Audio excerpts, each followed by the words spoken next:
You're listening to Live Free, Think Free on 90.1 KPFT Houston, your home for uncensored news and underground music since 2011.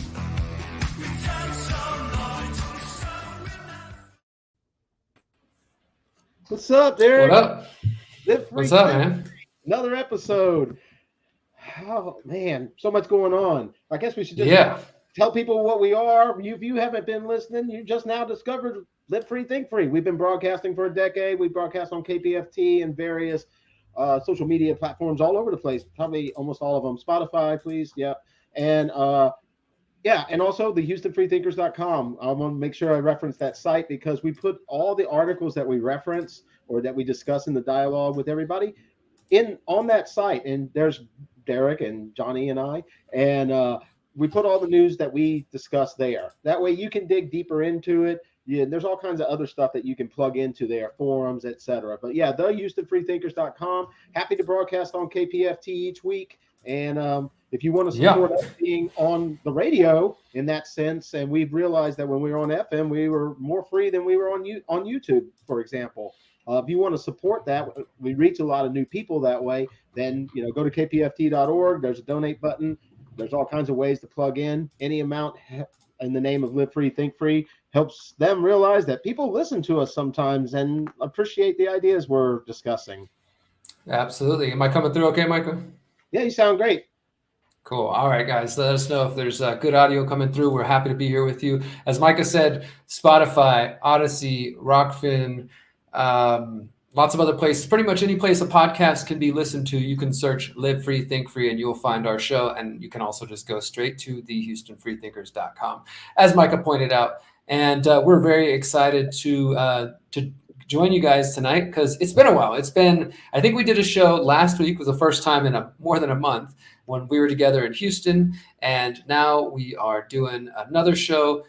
Tonight, we have so much to cover, so much news that's important, that's relevant. Really, I want to make it clear that our goal here is to bring you uncensored news and underground music. So over the next hour or so, you're going to hear a couple of songs from local artists, Houston artists, international artists that you might have never heard of. We want you to go check out their Spotify channels, their YouTube, etc., and give them some love, just like we want you to go to the HoustonFreeThinkers.com and check out the stories that we reference. Our goal is to hope to educate, inform, inspire, make you curious, make you upset maybe, and share our thoughts as well. So this is a news show, but we also do have our thoughts and our opinions as well, and we like to share that with you guys. So we appreciate you being with us tonight. We're going to just dive in with some local news, Micah, and we'll get into some deeper stories as we go on. This is a Texas story, so not just Houston, but Texas in general. And for those of you outside of Texas, living in different parts of the world, I'm sure this is relevant to you in some way or another, because even a place like Texas, with some people still think everybody out here is running around on horses and living out in the country in Texas, which is not the case in Houston, that places like this do not have full medical cannabis access and still have what some, myself included, might consider backwards laws in terms of that. Even in a big city like Houston, where there's not much criminalization of cannabis, but you still can go to jail, you can still receive a ticket, all these kinds of things. Whereas in places like Colorado, California, and other parts of the U.S., even some conservative places have started to realize how much an advantage they can gain from the cannabis industry. Of course, government taxing it and all that regulation, that's a whole other issue. And the sort of corporatization of the cannabis industry is one that I've heard from people in California and Colorado is already taking place. But in Texas, things are just getting started. They're still trying to get medical access. And as of 2 weeks ago, a bill was passed in Texas, which they estimate will give 100,000 more people access to medical cannabis. And this is specifically for people who have been diagnosed with chronic pain. They're now eligible for medical cannabis. This was after this bill cleared the Texas House of Representatives. And again, it's going to grant tens of thousands. They claim 100,000. That's the government's estimate. So maybe take that with a grain of salt. This is for House Bill 1805, which expands the state's medical cannabis program to include chronic pain patients who would otherwise be prescribed opioids. I thought that was an interesting aspect of that, Micah. Think about that. If people don't have access to some weed, which is clearly a lot less harmful than opioids and that potential for addiction, this is an option for them. So that's, I think, one cool thing. This full House vote allows 1805's passage through the Chamber's Public Health Committee, or this follows after the Public Health Committee passed it last month, and another bill in Texas would effectively decriminalize weed, also passed through a committee stage a couple weeks ago. So this is a big move. It's pretty important also, obviously that other bill is pretty important. And I'm sorry for jumping in a way, but in another point, that's a real good point that other bill's there, because, I don't know, I guess being born in Texas, there's part of me that you might apply that word to, and, as far as that goes, it's kind of frustrating on some of these fronts where a lot of people will argue that Texas has a lot of freedom, right? During COVID, we heard how we have a lot of freedom in Texas. And, throughout conversations, it's a thing you hear in Texas that we have freedoms. And unfortunately, this is one of those fronts that some surprisingly what Texans might think of as less free states have, less intervention in the consumption of a plant that could be grown in your backyard, So I think it's good that they're looking for the people with pain. I think it's good that they're looking in it because we do have the opioid crisis, et cetera. But I do question when it's always, some of these states where it's like all they're concerned about is the medical marijuana bill.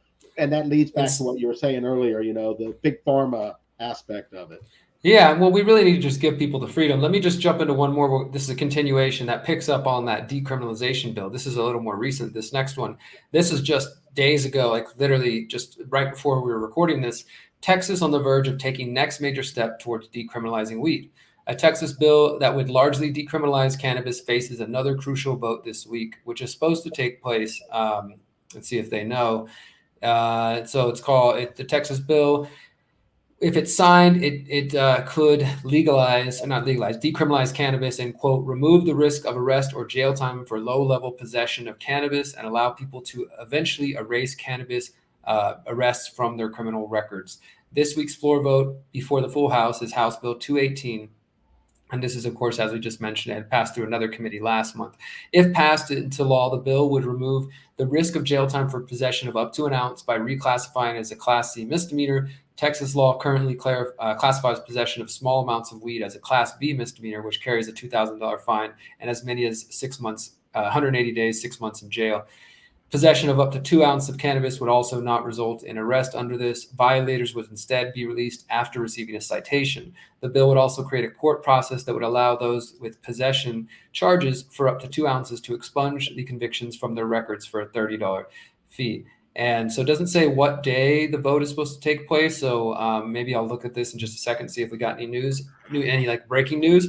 But one thing I will say is, yes, move in the positive direction. But this is essentially what Houston and Harris County already have. But of course, it would be better if it was actually a law. But what we have in Houston, Harris County, the fourth largest city, third largest county in the country, is the DA, district attorney, saying we're not going to take any charges for cannabis if it's under an ounce. So that effectively tells the cops, hey, you might as well not arrest anybody for weed because we're not going to accept the charges and you're just wasting your time. And so, but they also, it's a similar deal. If you get caught with weed beyond that amount, you get a ticket and you still have to go to court. And then they're even saying you got to pay $30 to get things expunged from your, and of course, maybe it's no big deal or no surprise that everything with the government's going to cost money or things like that. But ultimately, to me, like you were saying, Micah, it should just be that people, why doesn't Texas live up to its reputation that people think it has of being this beautiful free state and let people smoke weed if they want, whether it's medically, recreationally, whatever, I know it's a step, but just, I think it's time. Yeah, one would, and we're an agricultural state too, there's a lot of uses for this that are beyond those two that you named even. So I think that, I don't know, I think people ought to bother their congressmen in the state. I mean, these are supposed to be the ones that are closest to you. If you care about this issue from an economic or any of those other two fronts, then this is something to let your representative in the House of Texas House know if you're in Texas. If you're not in Texas, well, wouldn't you want Texas to be free? I know I want Connecticut to be more free, but you know what I'm saying? So I do think, rarely does it do much good, but maybe, after the vote is cast, people do things like send flowers to the ones that voted the right way and voted for freedom, and all of a sudden, all these others are wondering why half their colleagues just got gifts from the people. You can't imagine the weight that has on these people who seem to believe that it's what they do is represent the people. So I don't know. It's just a time to reflect on that. And I think it's interesting because we're going to talk more about politicians in this episode than I think we've talked about politicians in probably 8 years or more. Yeah, it is. It's going to be an interesting episode because we, like you said, Michael, we try to talk about politics, but without talking about the actual Congress critters behind it, because it gets caught in this dichotomy where some of you guys are very triggered by this man named Trump. Some of you guys are very triggered by this other old man out there. And some of you just don't like any of them. But we are going to try to strive for balance as we talk about this. Because for us, we've been doing this show, as Micah said, since 2011, guys. That means we were doing this during the Obama administration, during the Trump administration, and we're doing it during the Biden administration. And we're going to continue to call them out under whatever new person of whatever party they are comes into office. Let's go ahead and pop up this comment here we just got from Janine Ray Green. I live in Arizona, and you can go to the store and buy pot. Texas, you're a criminal. That's one reason why we don't move back. We don't want to become a criminal because we want to smoke a joint. I'm from Texas. I love Texas, but until that changes, I'm probably not going back. I think that's a fair point. Arizona is a beautiful place. Word. Yep. And that brings up one of my favorite parts about this show. And when we were going over how you can find us at the HoustonFreeThinkers.com earlier, and we mentioned the reasons we like this show, one of the reasons is the dialogue that we engage in here. We've got people talking about how they have illnesses such as cancer, and they use this to, as their treatment. And, I think that's pretty important because without having the ability to share this information, we don't know what exists. So thank you, everybody who joins in with the comments. And I'm really glad to have that aspect going again in the live show.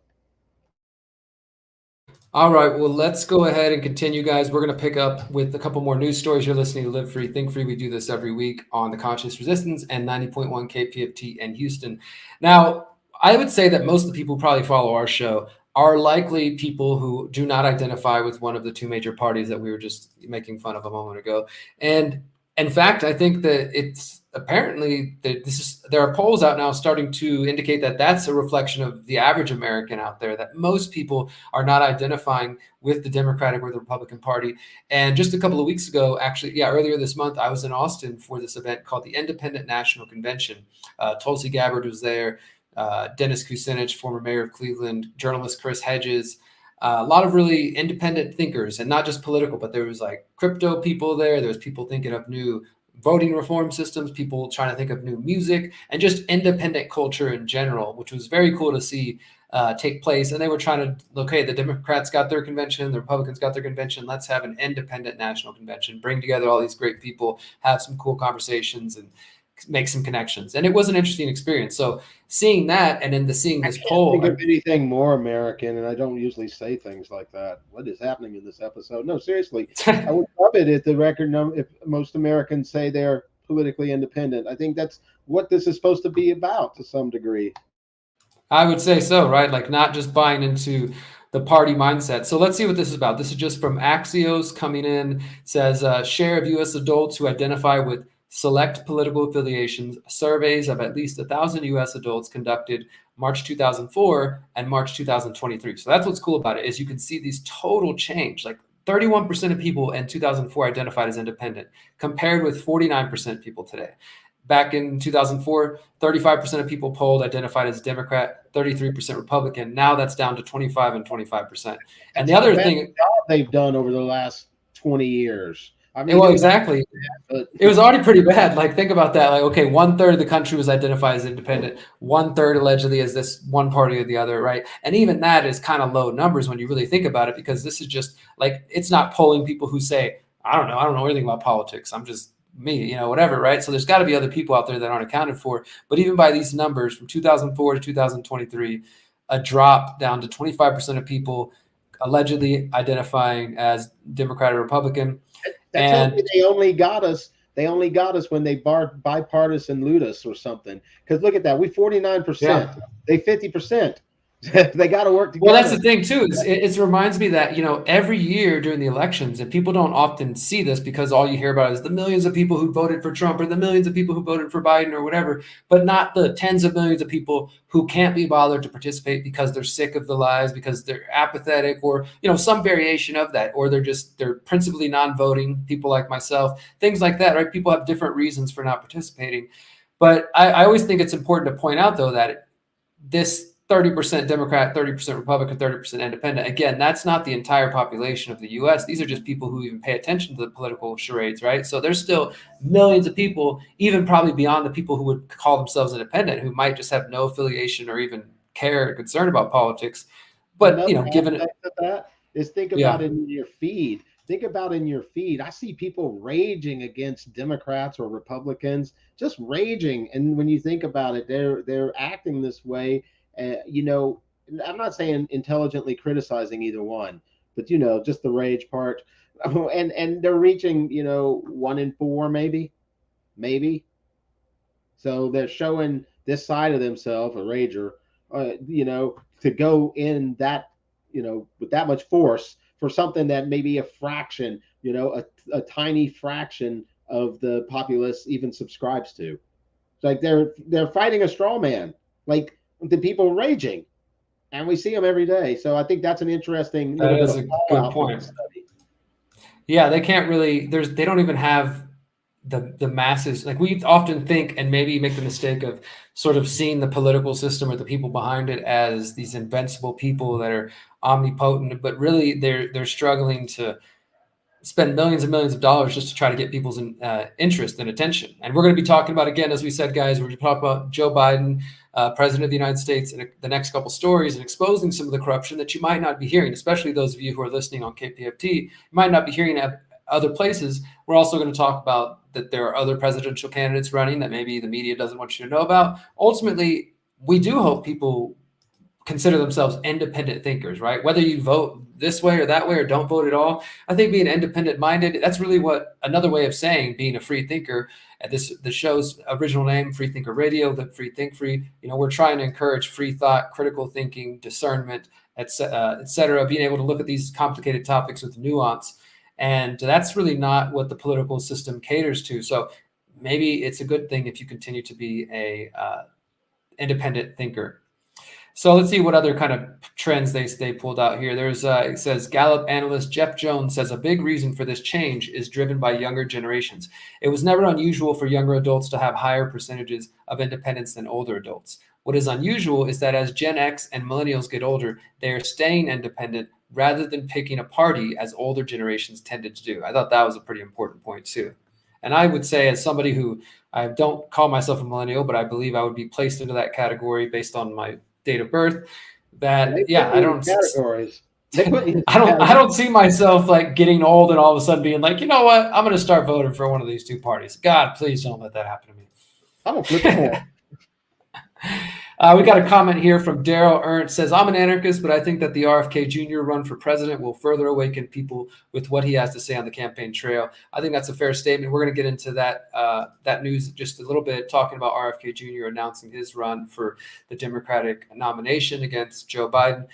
And yeah, but that's pretty much it. It's just that thing saying that a record number of Americans say they're politically independent. And I'll mention one other one, Micah, before we get your thoughts on this. This is a poll that came out, and it kind of is angled about what do you think about Trump and his indictments and this and that. But it also asked some other questions that I thought were a little bit more relevant, at least to me, and in relation to this previous poll about people being independent. They asked 1,000 people between April 14th to the 18th, 2023, if the Republican primary for president were being held today, which one of the following candidates would you favor? So if you had to choose between the people who've announced, they said Trump 46%, Ron DeSantis at 31%, everybody else far behind. Then same thing, you know, they asked about Biden, et cetera. But then when it came to like just on general, do you want them to run? So do you think Joe Biden should run for president? Not who do you want to choose out of these, you know, candidates that are being put before you. 70% of people polled said no, they do not want Joe Biden to run. And half of those who say that Biden shouldn't run cited his age as a, quote, major reason why. 48% of them said that was a major reason, 29% saying it's not a reason. And then we go into, do you think Donald Trump should run for president? 60% of people say no. So you got 60% saying, please don't run Trump, and 70% saying, please don't run Biden. That there's just not people excited for this potential of a Biden-Trump rematch, whatever. And to me, I think that goes to the last point about people becoming more and more independent-minded and overall just sick of this. And people, I mean, love him or hate him. I even know Trump supporters who are kind of like exhausted and over Trump and finally not who they thought, or even if they still have the Trump, as a hero kind of thing, they're like, okay, well, he did us wrong. It's time to move on to new blood or whatever. And then there's other people who are still like, they don't necessarily like Biden, just like they didn't really like him before. He had to be pushed and forced on people. But if he can beat Trump and keep us from having Trump, then who cares? Whatever.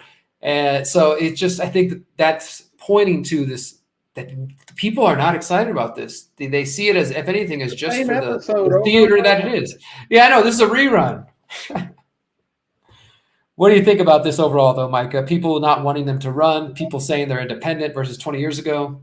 I think it's promising in the sense that the media seems to have a more those polls, at least in publishing those polls, seems to have more of an interest in reporting what might be the case rather than, just taking the money and saying something, which we see around election season all the time.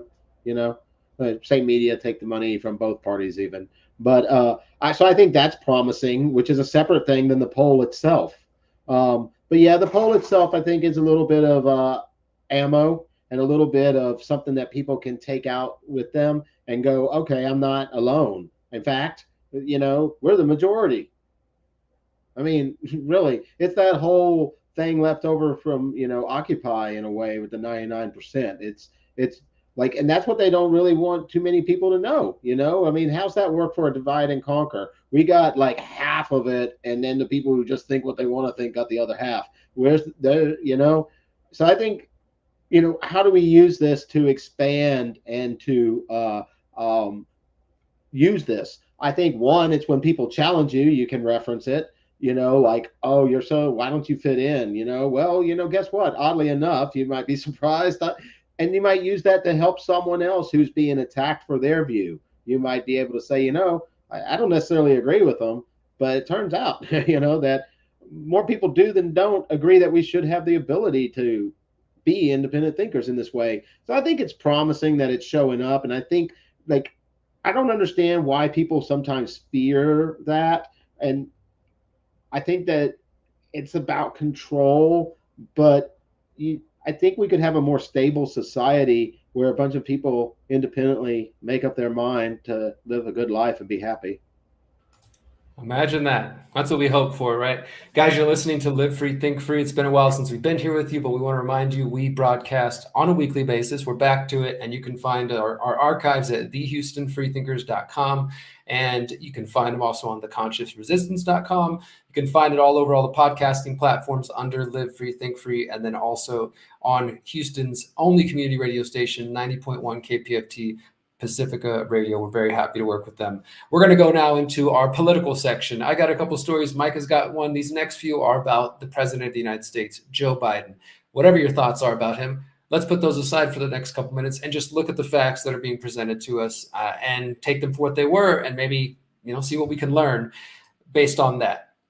And as always, any of these stories that we're about to go over will be linked at thehoustonfreethinkers.com, so you can get the details you need. This first one is a press release that was published on the Judiciary Committee government website, U.S. government website, titled "New Testimony Reveals Secretary Blinken and Biden Campaign Behind the Infamous Public Statement on the Hunter Biden Laptop." Now, obviously, this story deals with the Hunter Biden laptops fiasco, which back in, you might remember, October 2020, as the election was nearing, we're in the hype of all the COVID stuff. The New York Post starts reporting that they had access to a laptop, which was from Joe Biden's son, Hunter Biden, that had been left at a pawn shop. There was some connection to Rudy Giuliani. So immediately people on the left start saying, oh, this is just disinformation, misinformation. The New York Post tweets it out, and Twitter, under the previous management, as well as Facebook and everywhere else, started blocking the story. Your videos could be taken down on YouTube if you even mention the name Hunter Biden laptop, anything like that. And we then had statements coming out from, I think they said 20 different U.S. Intelligence officials claiming we have evidence that this is Russian disinformation, misinformation. Americans should ignore it and not pay attention to it. Now, of course, since that time, those of us who've been paying attention and not just following one side of the media, but really trying to get an honest look at this story, we've reported here on the show that there really was something to the matter. There's personal things like naked pictures of Hunter Biden and him smoking crack and doing drugs that are maybe just salacious gossip that don't relate to criminal activity per se, but there's some things there. And then there's emails about his relationship with his dad, and emails with the company Burisma in Ukraine and Chinese companies, and referring to Joe Biden as the big man, and all kinds of things that only the conservative right-wing media have been trying to point at. And unfortunately, the other side, or the so-called middle, have been saying, don't pay any attention. So for people who don't have the ability or don't typically think with nuance and look beyond just one side, you probably have been told this whole story is a nothing burger. This week, though, we got more evidence that it is not a nothing burger. Chairman Jordan and Turner demand documents and communication from Blinken. New testimony from Mike Morrell, who's a former deputy director of the CIA, and was one of the 51 signatories. There was 51 signatories that were former and current intelligence officials who put out a public statement on the Hunter Biden emails claiming this is false. We can even look at what the Politico reported at the time. Public statement, and they wrote this whole thing. It's signed by Jim Clapper, Hayden, all these former intelligence officials. Surely we can trust them. So Mike Morrell, who was one of those 51 people who signed it, he recently revealed that U.S. Secretary of State Antony Blinken, who was then an advisor to the Biden campaign in 2020, was the impetus of the public statement signed in October 2020 that falsely implied the New York Times reporting about Hunter Biden was the product of Russian disinformation. In response, House Judiciary Committee Chairman Jim Jordan of Ohio and House Intelligence Committee Chairman Mike Turner of Ohio have sent a letter to Blinken demanding documents and communications related to the committee's investigation. So they give some background, which I basically just did, that on October 14, 2020, the New York Post published this story. It started to go around. Then just within 5 days, these 51 intelligence officials released a public statement claiming that this had, quote, has all the classic earmarks of a Russian disinformation operation. And since that time, of course, we've learned that that was inaccurate. This has been revealed through various lawsuits that we've been covering here, and information like this, testimony. So again, Mike Morrell, this is not just somebody made up. This is not just from some Republican official claiming this or making it up in his own mind, although these officials, Jim Jordan, Mike Turner, are Republicans, but it's based on testimony, sworn testimony from a former deputy director of the CIA who was one of the people who signed the letter. And in his testimony, he said that Antony Blinken, Secretary of State now, and at that time a senior advisor to the Biden campaign, was the one who said, hey guys, can you help us? We need to discredit this story. We don't know exactly what he said, but that's essentially what his words are pointing to. And they got all these officials to come out. So this new information, I'll just add a couple things here. The committee conducted a transcribed interview with Mike Morrell. In the transcribed interview, he testified that on or around October 17th, Secretary Blinken, then was an advisor, reached out to him to discuss the Hunter Biden laptop story. According to Morrell's testimony, although your outreach was couched as simply gathering Morrell's reaction to the Post story, it set in motion the events that led to the issuance of the public statement. That same day, October 17th, Blinken also emailed Morrell an article published in USA Today alleging that the FBI was examining whether the FBI laptop was, whether the Hunter Biden laptop was part of a disinformation campaign. The very bottom of the email he sent to Morrell included the signature block of Andrew Bates, then director of rapid response for the Biden campaign.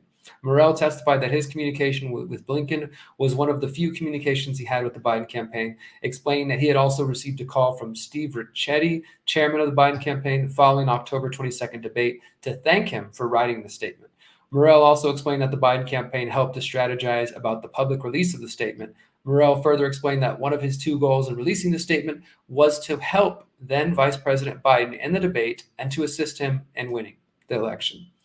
So that seems to me to indicate at least one official participated in writing this call of Russian disinformation, which now we know to not be true, because even the mainstream has started to confirm, New York Times and others confirm the contents of Hunter Biden's laptop. And even the mainstream recently reported that he's under investigation by the IRS now. It's like they can't deny the stories anymore.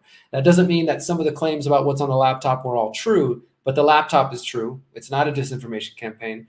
And now we have testimony from a deputy director of the CIA, for whatever that's worth, claiming that he was kind of egged along by the now Secretary of State, former Biden advisor, Antony Blinken. Yeah. Well, new stuff all the time. Yeah. I mean, what do you think is the most, like, for me, I'll just say I find it frustrating to see stories like this, and just I think we probably were censored to some degree at that time. I can't remember. I was on YouTube still at that point. That was probably one of the last things I did before being deleted off YouTube, where we broadcast this show before, was mentioning the Hunter Biden thing. I'm sure we talked about it around that time, because why wouldn't we? It was news and people were being censored for it. So it's the kind of thing that we probably would talk about. And who knows, that might fervor about shutting up about a lot of stuff at that time too. That was when COVID and the news related to COVID and the news related to vaccines and the news related to exactly masks and everything. Nobody knew what to believe about anything, and they were being terrorized. And then on top of it, they got the Biden laptop thing, and they're being told, "Oh, that's just some QAnon stuff or something." Exactly. That's exactly the kind of thing that people were being told. And I'm searching to see if I know we talked about it at that time, but another one, I don't even remember the name, Micah, but do you remember there was a guy, I can't even remember what the heck it was about. I'm sure somebody listening will remember, but there was a guy in the 2019, before COVID even, and I did a video called "None May Dare Speak the Whistleblower's Name." This so-called Ukraine whistleblower. Do you remember that? It was a story that was making, literally, if you even said his name, you were being banned on Twitter, banned on Facebook. His name was Eric Chiramella. And I don't even remember the full details. I have an article about it on my website, The Conscious Resistance. Like I said, I just called it "None May Dare Speak the Whistleblower's Name," talking about it. And so you already had that stuff going on before COVID. Then COVID comes along and you can't talk about the shots or this thing or that thing, and everything's being called misinformation. I had videos deleted and banned from YouTube for talking to a Chinese doctor about his vitamin C high-dose intravenous protocol that he was treating people in China with. That was apparently not up to par with World Health Organization methods. And then the Hunter Biden story comes along. So we've been dealing with suppression of stories for some years now. And it's unfortunate, because there's a certain part of the population who wants to act like it's not happening. Now, one thing about that is, not only do you deprive someone from talking about what they know or expressing themselves, but you also deprive yourself of the knowledge. When you start shutting things down, you're depriving a society of the knowledge. And obviously, in a lot of these, that's kind of the point, right? But it's, I think, a side of things when people, because a lot of normal people occasionally think someone needs to be silenced over this or that. And they need to, as we see more and more of that type of language out there, I think we need to be careful, because even if you don't like that person, if you don't like their viewpoints and you don't like them having a platform to express it, undermining their platform somehow, it also undermines your ability to discern, diverse information, because now that viewpoint's gone. But anyway, I know that's a little bit off target, but I don't think it's entirely. No, I think it's totally relevant. And just before we move on to our next little Biden story in this section we're doing here, we got a comment over on YouTube from Anna Knight. Says, "I spoke his name on Twitter and they kicked me off before DT, Donald Trump. I had 16,000 followers." Yeah, I mean, there's plenty of stories like that of people being censored for saying the wrong name, saying the wrong thing, having the wrong opinion, or daring to question the crown. Now, you got a couple here, Micah, that are related to some other troubles the Biden family's having. Yeah, I was kind of shocked by this one, and I just didn't even know about it, but I figured I'd bring it and we'd talk it through.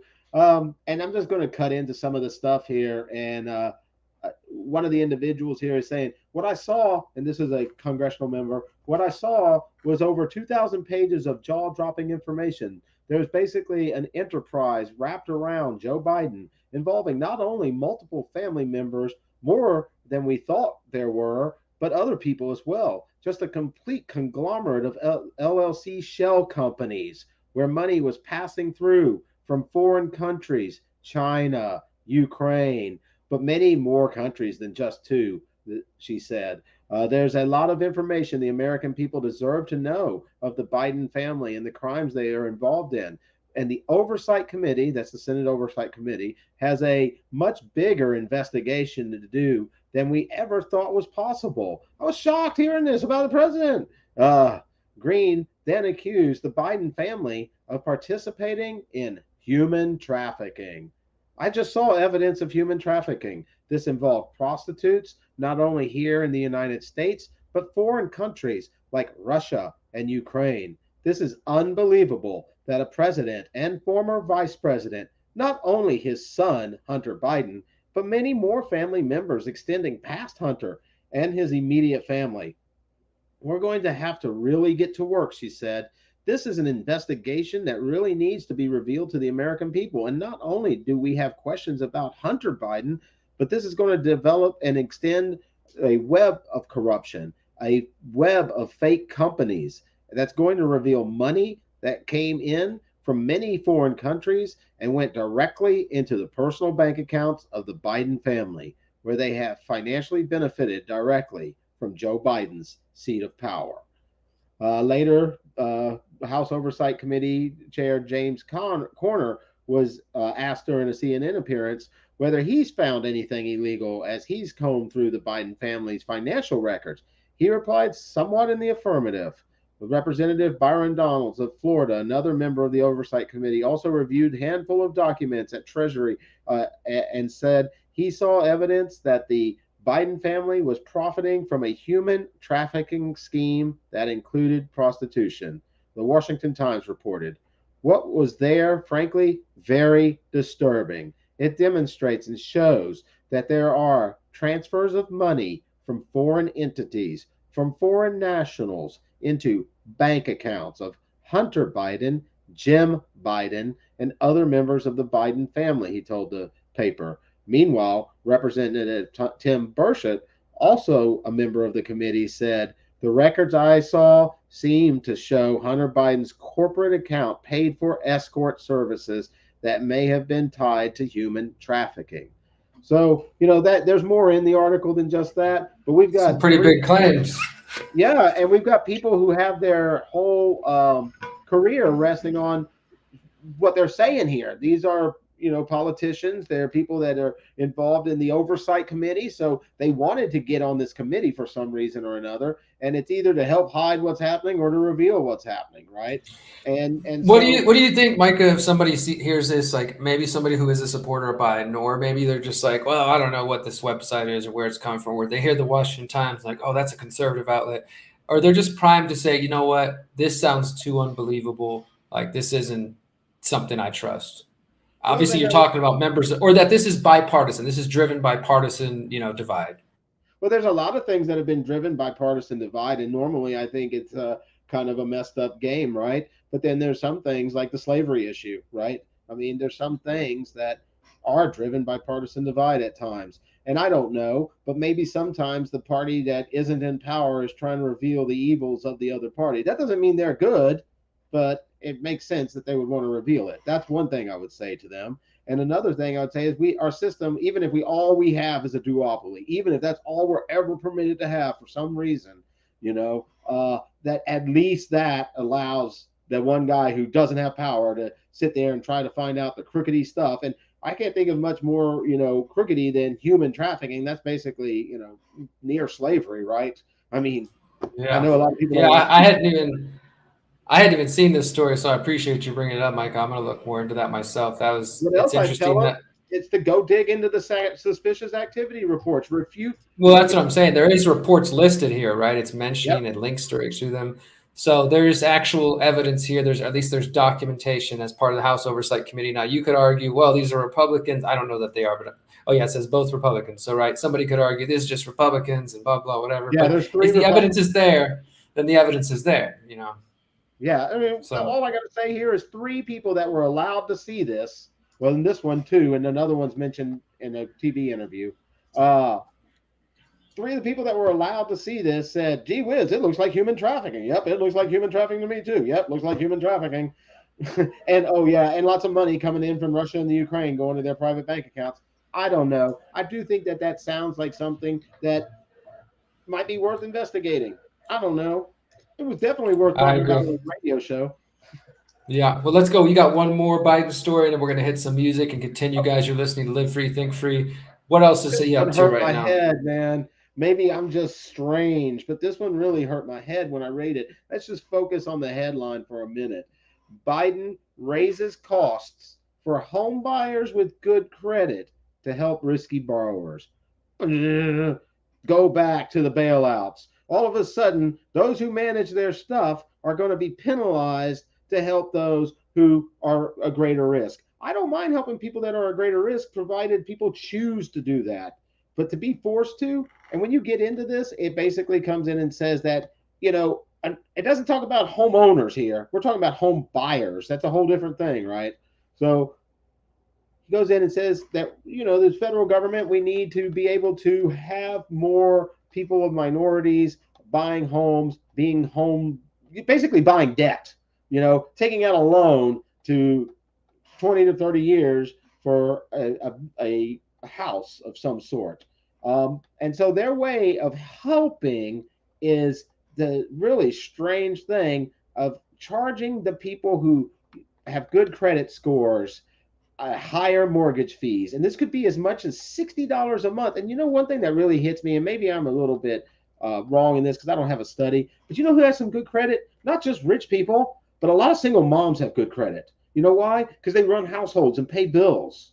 It's just fallout from it. So some of those single moms have a home note because they got tired of renting and just getting ripped off to have a roof over their head. So they get a home. And now you're going to tell them that everything else going on, because they paid their bills, because they cut, because they made their kids school lunches or whatever it was, because they drove that minivan for another 7 years, that now they're going to be charged $60 a month more.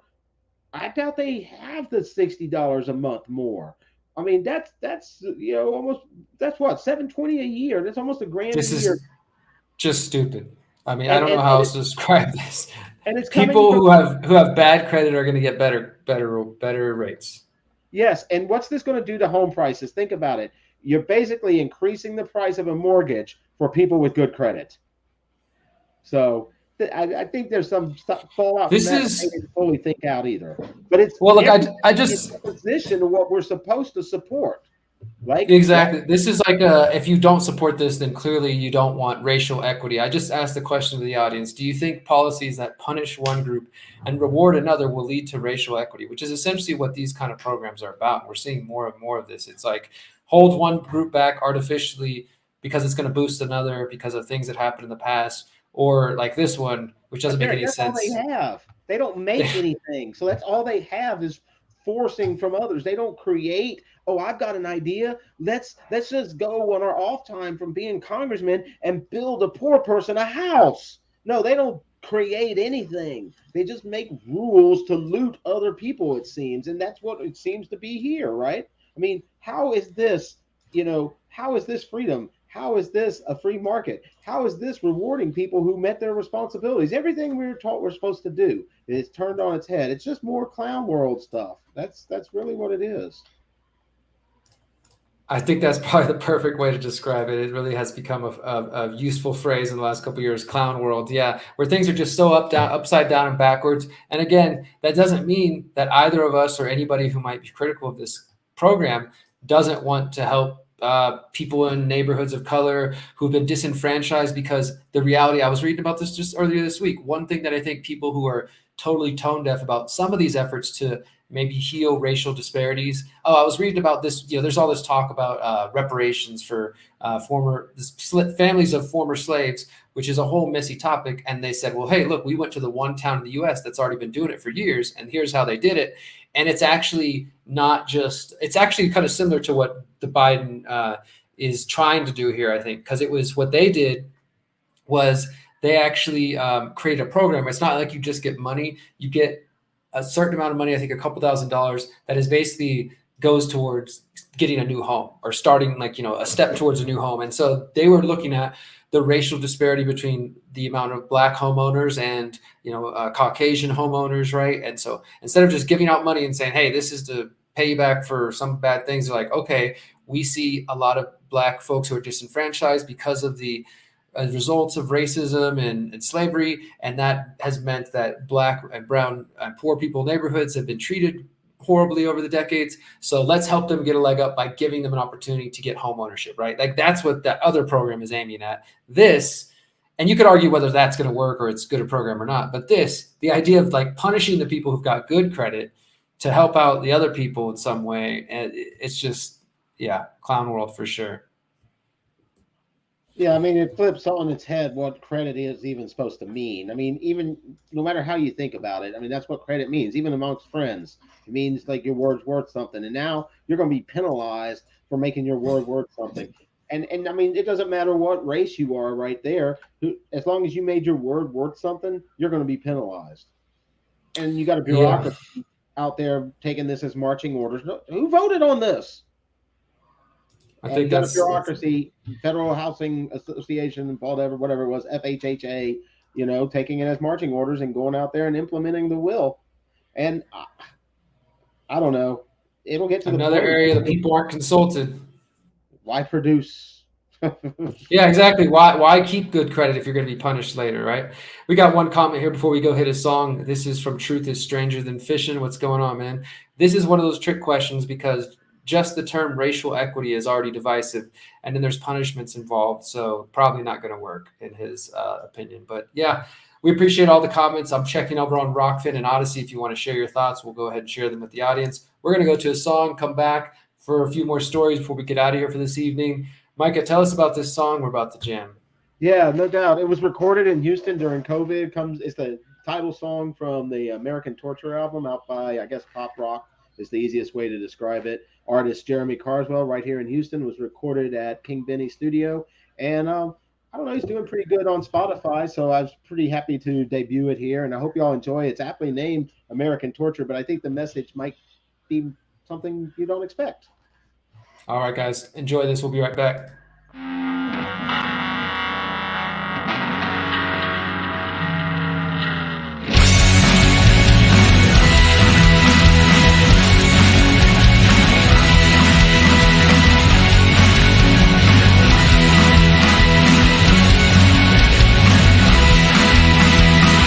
Take 1 3 times a day, gotta get to the top, gotta play cards, cruising down the interstate. Some work for minimum wage, some anticipate a large estate. From the supermarket to the pharmacy, gotta be what they want you to be. On the radio and on TV, in the 21st century, we're living wild and free. Goodbye, American torture. Say hi to the American dream.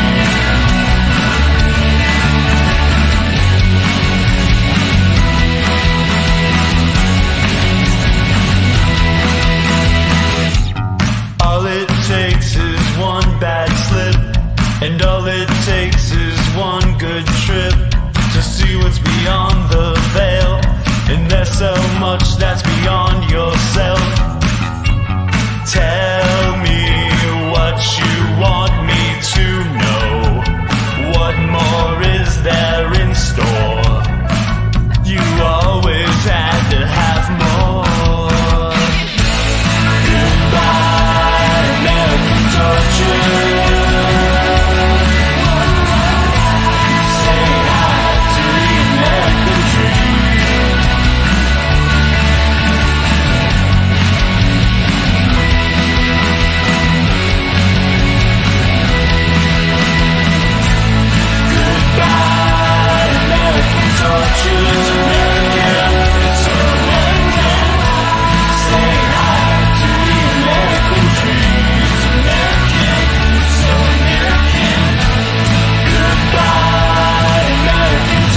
far as I'm concerned. A spinning ride.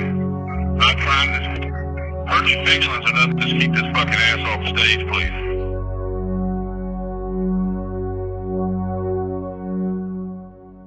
So everybody got to hear the FCC uncompliant version of it that tuned into the live show.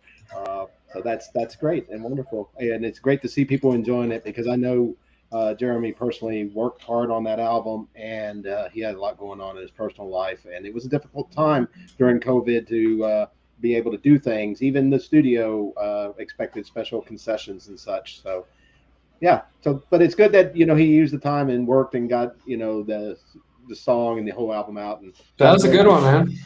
I'm glad we're able to connect people with it. And I don't know, what do you think about it, Derrick? I dug it. I like it. Had a good groove. I like the lyrics, and he's always got some catchy music. So everyone check that out. Jeremy Carswell, American Torture. I'll make sure to put that in the link in the show notes once we get this archive uploaded. I'll remind you guys again, those archives are thehoustonfreethinkers.com, thehoustonfreethinkers.com. You can find the previous shows. As I mentioned earlier, we took a couple months off, but we're back at it now. We got a few more stories to cover tonight.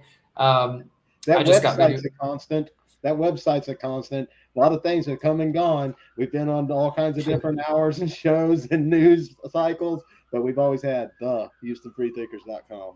So I'm really thankful for it, and I know Derrick puts a lot of work into it. So if y'all explore it and enjoy it, I'm even more grateful for that. Awesome. And I want to say that we got our listener, Erie Fairy, who's a longtime supporter, and shout out to the Fairy. She's on a lot of different channels, and she just said she just subscribed to Jeremy Carswell and now added him to the playlist. So very cool. All right. Well, yeah, look, Mike, let's give one more of these dang politicians a story. I know you had this one pulled up. We don't have to spend too much time on it, but I think it's important to make the point we were making before the show, which is for those of you who might like Biden and just heard the previous three stories. We're talking about Biden's campaign and how they were involved in pushing this idea that the Hunter Biden laptop story is Russian disinformation, and are doing some weird things, people alleging they're involved with prostitution, money going that way, and then trying to force racial equity by punishing people on good people with good credit, some weird things going on.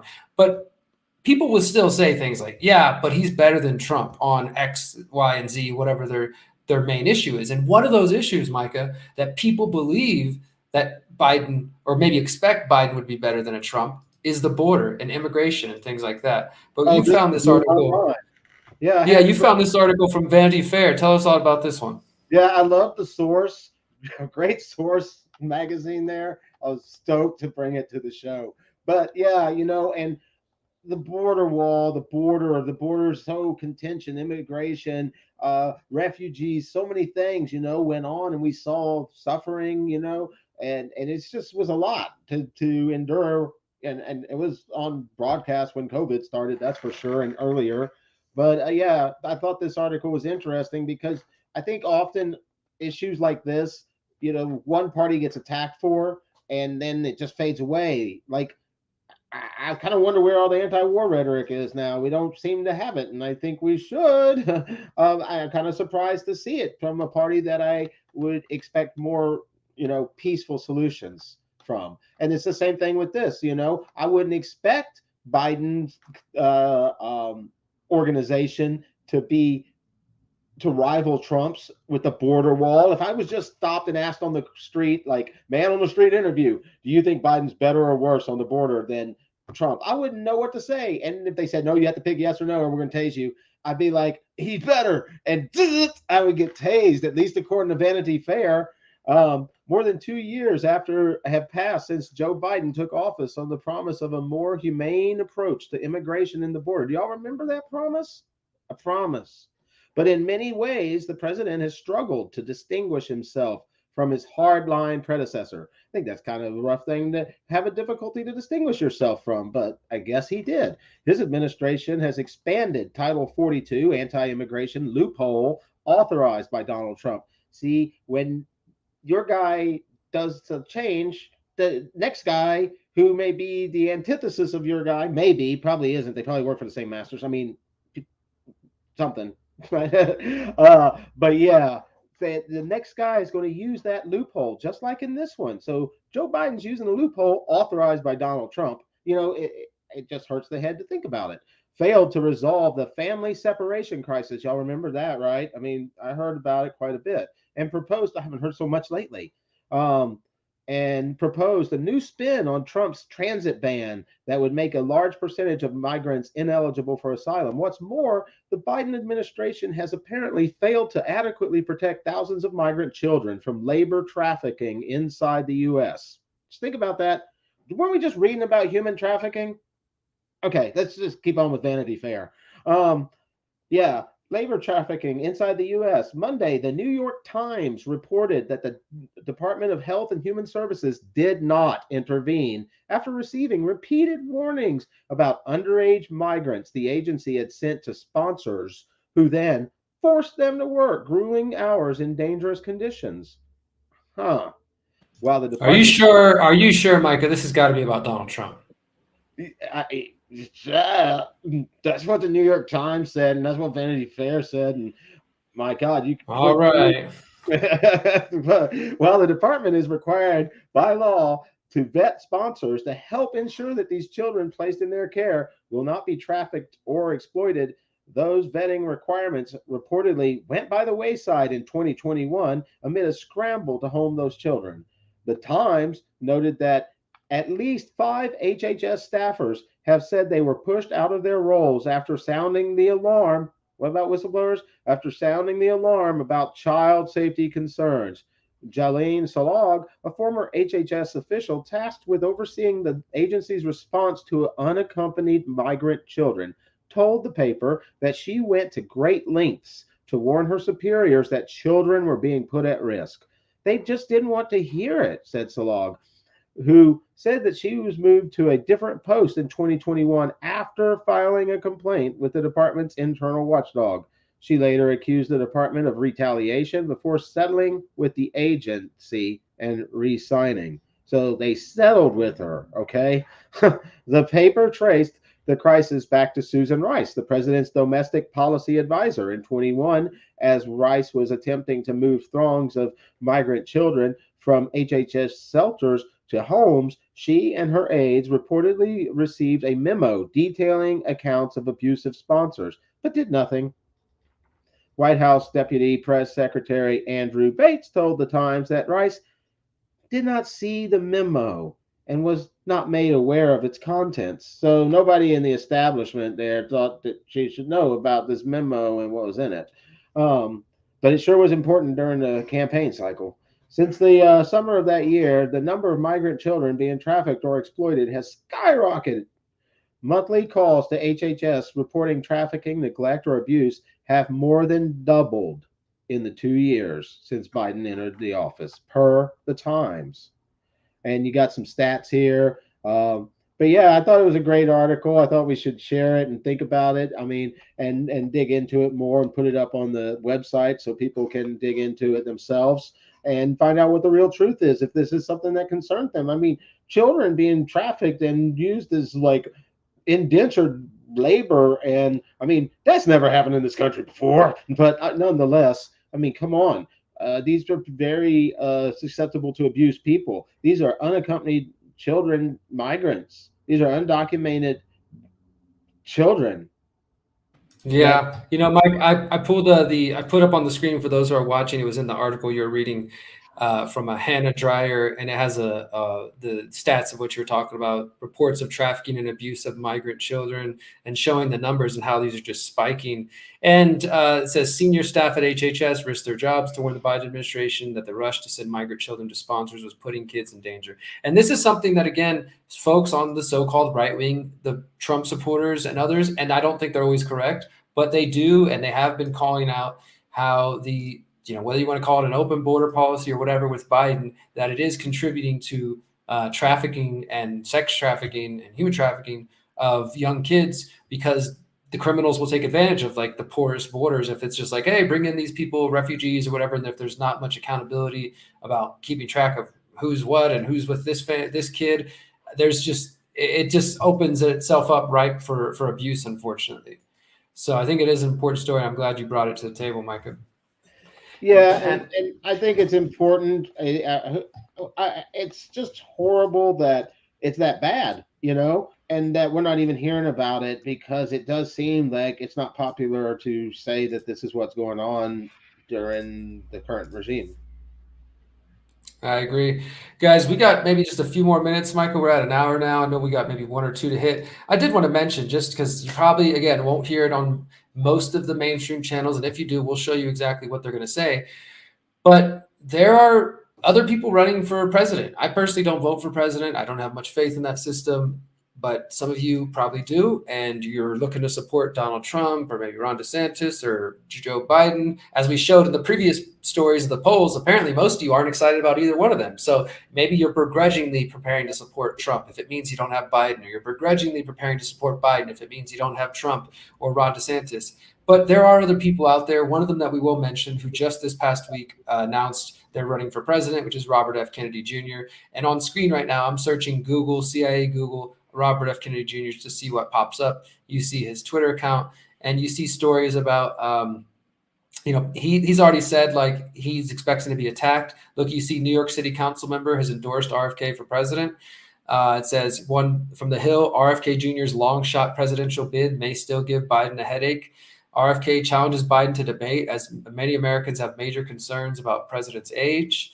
Biden is not immune to RFK Jr. 10 hours ago. So it actually seemed like they're recognizing that, like, hey, you're not going to be able to ignore this guy. Whereas when he announced his presidency, all you see is things like anti-vaxxer. Here's another one. Anti-vaxxer makes it, his bid official for presidency, things like that. So clearly this man, Robert F. Kennedy Jr., who has been a lawyer for a long term, fighting for clean water. He was part of the Water Keepers, and now he runs Children's Health Defense, is running in the Democratic primary. So he's trying to primary Joe Biden. There's also Marianne Williamson. She's another candidate out there. And there's other people, of course, running the Republican side, but this is not typical because all the Democrats or the people in the party that's in power, whether Republican or Democrat, are expected to line up behind the person and just, hey, we got our nominee, that's it. But RFK Jr. is pledging to run against Biden to try to bring up the corruption of America, bring up a few different things. And one of the things I saw that was important, let me pull this article up real quick. He was calling out the fact, Mike, I don't know if we ever even took note of this because, again, we don't pay attention to the politicians so much. We pay attention to the news that matters, and often they're a distraction. But you find this story about the Democrats pledged to not have any kind of debates or town halls or discussions or anything like that, right? So this means that people like RFK who are running for office won't have the chance to be heard on the stage with Biden to contrast it with him, which is clearly not a good sign if you're thinking in terms of democracy or whatever that's supposed to mean. So this is an article from the Epic Times. RFK Jr. responds to DNC's plan to skip primary debates. The system is indeed rigged, he says. Kennedy said that, quote, debates and town halls are part of the democratic process. We're living in a time when there's a lot of Americans who believe our democracy is broken. And I think both political parties have to bend over backwards to start restoring faith in democracy and election integrity. Americans think the entire system is rigged against them. And if the DNC goes through with this, its plan to not have a debate, I think that will serve as an unfortunate confirmation to a lot of Americans that the system is indeed rigged. So, and this comes all as I think just today, I think so. It's a pretty fair statement. And all this stuff, the announcement of RFK came 6 days ago. It might have forced Biden to finally announce, because we've known that Biden's going to run for president again, but he hasn't announced. And in the political world, they've been like, why is Biden not running yet? Trump's already running. Well, he made his campaign official today as we're recording this. And this is a few days after RFK Jr. made his campaign official. So, what does he stand for? What does he think? Well, we're going to go ahead and let the man speak for himself before we end today's show. One of the last episodes of Tucker Carlson on Fox News, and I know some of you immediately are probably turning off now, but look, this is not an endorsement of Fox or Tucker Carlson, but it's important to give this man a voice. And unfortunately, the world that we live in right now and the media that we have in the United States, the only place that someone like RFK Jr. is going to get a voice is places like Tucker Carlson. And I don't know if that has anything to do with why he's not there anymore, but the point is, people will be on Live Free, Think Free. Maybe they will be soon, right? Well, we're going to go ahead and play this clip, and then we'll probably be wrapping up shortly after this. But let's let RFK Jr. speak for himself, talking to Tucker Carlson about why he's running for president. And we are honored to have him on our show tonight. He joins us now. Bobby, thanks so much for coming on. So you are, of course, being dismissed as a vaccine nut, but watching your announcement today, it wasn't about pharma even so much as it was about America's place in the world and what do we do about it. If you wouldn't mind summarizing for our viewers where you think we are and what you think we ought to do. Well, I gave a long speech, Tucker, and thank you again for having me on. Of course. And for that very kind of an introduction. I think that the general theme of my speech was this corrupt merger of state and corporate power, which is turning our country into a corporate kleptocracy, into a system of socialism for the rich, and this kind of a cushy socialism for the rich, and this kind of brutal, merciless capitalism for the poor. It keeps us in a state of war. It bails out banks at the same time that last month, the United States government told 30 million people it was cutting their their food stamp checks by 90%. It took 15 million people off of Medicare. The same month, it gave $300 million to the Silicon Valley Bank and tapped up the cost of the Ukraine war to $113 billion. We're sending $113 billion to the Ukraine. The entire budget of EPA is $12 billion. The budget of CDC is $11 billion. We have 57% of American citizens could not put their hands on $1,000 if they have an emergency. A quarter of our citizens are hungry. So we're cutting welfare and food stamps by 90%. And we're bailing out the bankers. We're paying for a war that, we can't afford. And with the way that we do this is by printing money. We've printed 10 centuries of money in the last 14 years. And that caused the inflation, which raises food, which is a tax on the poor. Oh, we've raised food prices for basic foods like chicken, dairy, and milk by 76% in the last 2 years. And now we're cutting people's food stamps and bailing out banks the same month. It doesn't make any sense. And we need to get rid of this kind of corporate control of our government. It comes from our democracy is devolving into kind of a corporate plutocracy. I would think that what you just said, and I'll just be honest, I agree with most of it. But even if I didn't, I would think, boy, that's a really interesting thing to say. You have a coherent worldview. You've written a lot of books on these topics. You've clearly thought about it. You're not in it for the money. So don't these issues deserve a wide hearing before the public entering a presidential year? It seems to me that they do. I would think they would, and particularly the issues of war. And, my son went over and fought in the Ukraine. As I said today, I think people, the major doyens, sort of diplomatic, the most respected diplomatic gurus like Henry Kissinger and Jack Matlock and Larry Wilkinson have all said the Ukraine war is a huge problem for our country because from a geopolitical standpoint, it's driving the Russians close to the Chinese, which is the worst thing for us. But we're there for the right reasons because we have tremendous compassion for the Ukrainian people and the illegal invasion, the brutality, and also their valor and their courage. My own son was serving over there. He joined a special forces unit as a machine gunner. He fought in the Kharkiv offensive. Americans care about the underdog. They care about that kind of suffering. But the question is, why are we in the Ukraine? Because Lloyd Austin, the Secretary of Defense, said that we're there to exhaust the Russians. President Biden has said that we're there to deplatform, to depose Vladimir Putin. And if that's why we're there, and we're killing a lot of Ukrainians as pawns in a proxy war between two great powers. Here's one last thing I would say. Nobody talks about this. There's 14,000 Ukrainian civilians who have died, but 300,000 troops. The Russians are killing Ukrainians at a 7-to-1 to 8-to-1 ratio. They cannot sustain this. What we're being told about this war is just not true. No, it's not true. And I would hope, despite the fact you criticize their advertisers, other media outlets would have enough respect for our country and for its voters to give what you said a hearing, because I think it's really important. And we're, again, grateful that you came on our show tonight. You're always welcome. Bobby Kennedy Jr., thank you. Thank you very much, Tucker. Subscribe to the Fox News YouTube. All right, so there you go. I mean, I think he's saying some pretty sensible things. We'll leave it up to our audience to decide what you think. I just posted a question for those who are watching and listening now. Would you support an RFK Jr. presidency? Personally, I don't think I'm going to come out and vote one way or the other. I can't do it. It's not for me.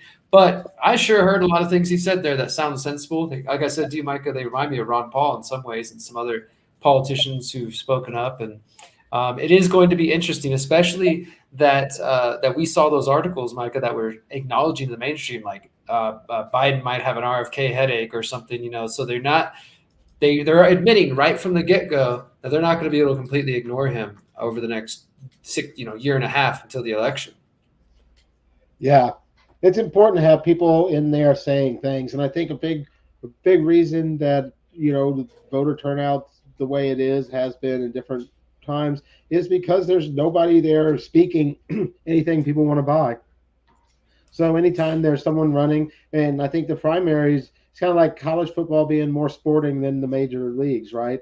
The primaries are where it's at. That's where at least you get some ideas out. You get some young activists who realize that this person is actually,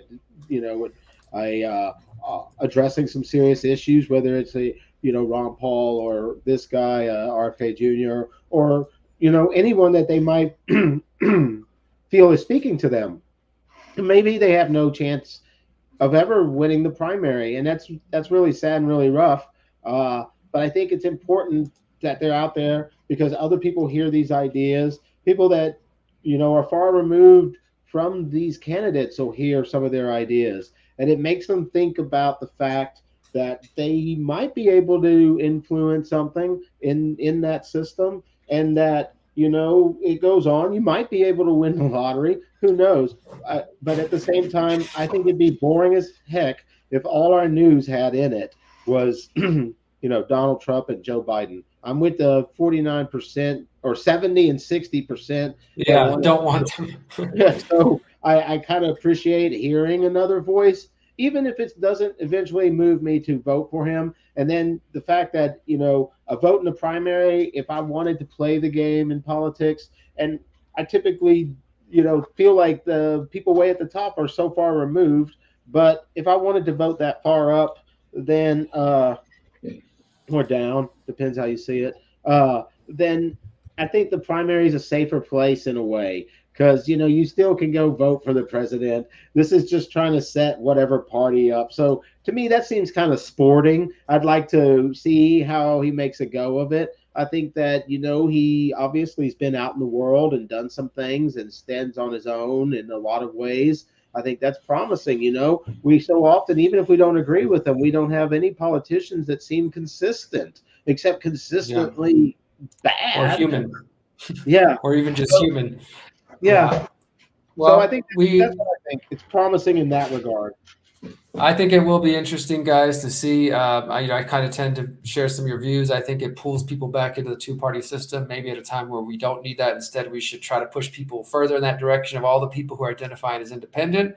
But at the least, I do believe issues that I personally care about, and I assume many of our audience cares about, will be discussed on likely a national stage at a time where they really need to be. And it is unfortunate to see that there's not going to be any debates or town halls, but not surprised at all. But guys, thank you so much for tuning in tonight. We've been talking about a lot of different stories about the current president and some of the things he's involved with, people who think they want to run for president. Weed's almost decriminalized, sort of, in Texas, and lots of things going on. We hope you enjoyed this week. We'll be back next week. He doesn't want to debate that guy that after he's all afraid. This news is breaking about how bad he is and comparable to DT. He's afraid to debate the anti-vaxxer. So, but we're going to leave it there, guys. We've got to get out of here for tonight. Find us at thehoustonfreethinkers.com. Enjoy this song from Velveteen Echo. Peace.